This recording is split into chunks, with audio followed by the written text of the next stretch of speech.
تبارك الذي بيده الملك وهو على كل شيء قدير الذي خلق الموت والحياة ليبلوكم أيكم أحسن عملا وهو العزيز الغفور الذي خلق 7 سماوات طباقا ما ترى في خلق الرحمن من تفاوت فارجع البصر هل ترى من فطور ثم ارجع البصر كرتين ينقلب إليك البصر خاسئا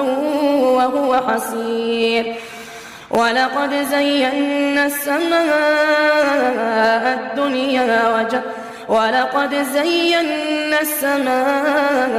الدنيا بمصابيح وجعلناها رجوما للشياطين وأعتدنا لهم عذاب السعير وللذين كفروا بربهم عذاب جهنم وبئس المصير إذا ألقوا فيها سمعوا لها شهيقا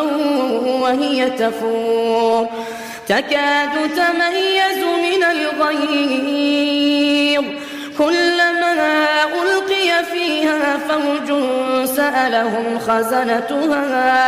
سألهم خزنتها ألم يأتكم نذير قالوا بلى قد جاءنا نذير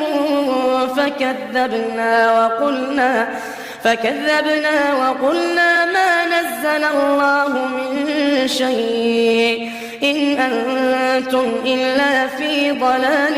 كبير وقالوا لو كنا نسمع أو نعقل ما كنا في أصحاب السعير فاعترفوا بذنبهم فسحقا لأصحاب السعير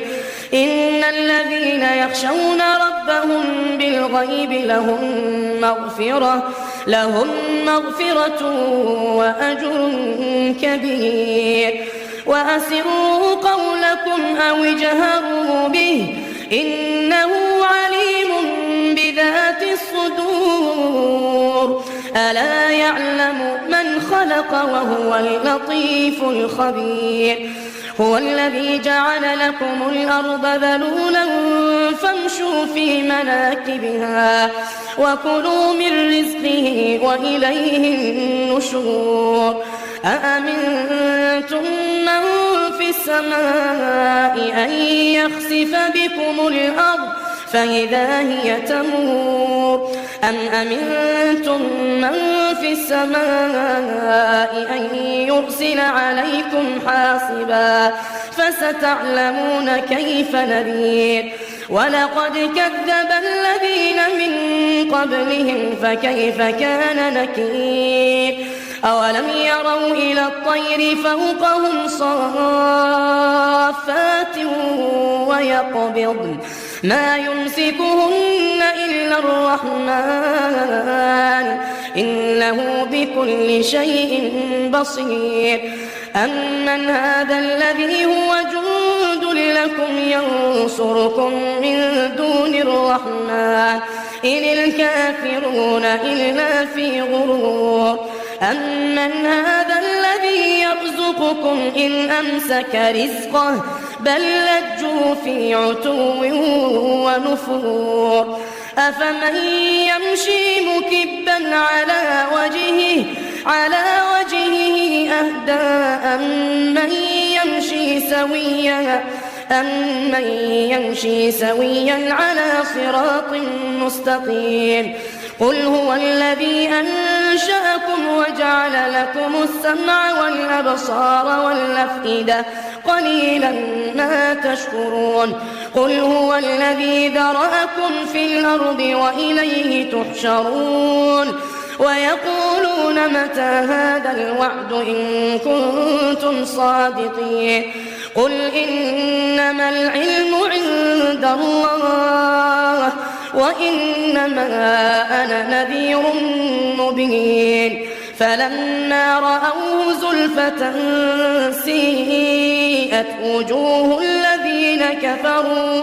وقيل هذا الذي كنتم به تدعون قل أرأيتم إن أهلكني الله ومن معي أو رحمنا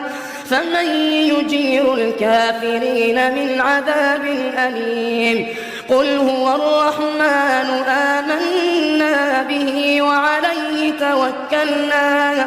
فستعلمون من هو في ضلال مبين قل أرأيتم إن أصبح ماؤكم غورا فمن يأتيكم بماء معين